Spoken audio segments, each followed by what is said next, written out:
Hi, I'm Will, and I'm going to show you how to use chord tones to improve your solos in the jazz style. This video is brought to you by Music Over Miles' teaching program. So chord tones are the notes that make up any chord. So in jazz music, all the chords are usually seventh chords. So that means there's 4 chord tones. Well, let's take a D minor 7 chord for instance. The chord tones are the 1, the 3, the 5, and the 7 of the scale associated with that chord. And it doesn't matter if it's a major 7 chord or a dominant 7 chord. It's always the 1, the 3, the 5, and the 7. So that's 4 notes, right? A scale has 7 notes. And there's the repeated note.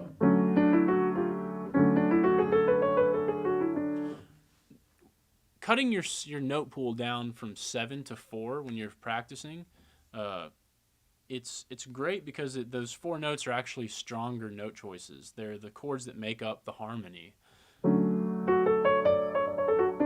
So if you use chord tones more, your solos will have a greater sense of meaningfulness, purposefulness, and they'll be more melodic.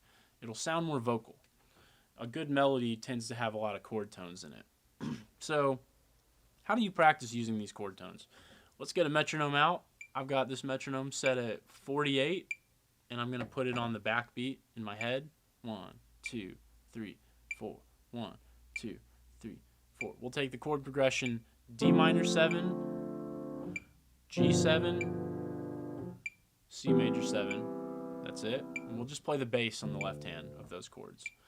And in the right hand, we're going to pick a rhythm. Let's say ba-da-doo-da, ba-da-doo-da, ba-da-doo-da. That's the rhythm. We're going to stay in that rhythm, and we're only going to use chord tones.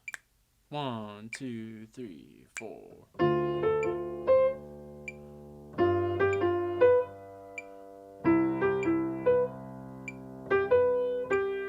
Change the rhythm. Whoops.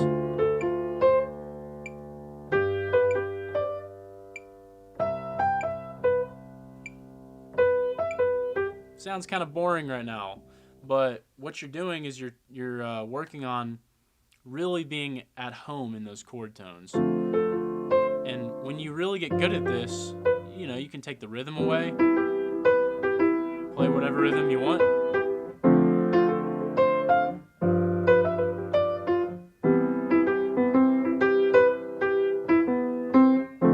And then you can eventually start to use some non-chord tones.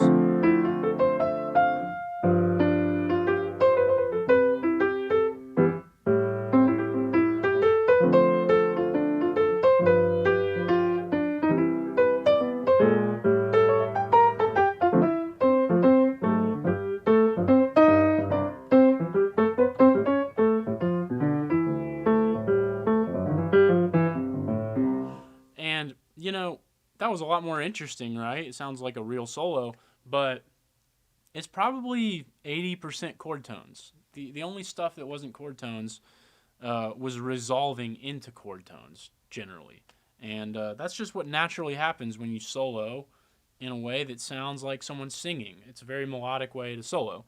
So practicing those chord tones, isolating it like that, like we did, that really drives home those shapes in your mind's eye, so that when you are reading a chart or you're playing along with people and you know the chords, you can really see those shapes and outline the chords in a way that the bass player knows exactly where you are. You don't even need to be using your left hand because you're basically playing chords with your solo.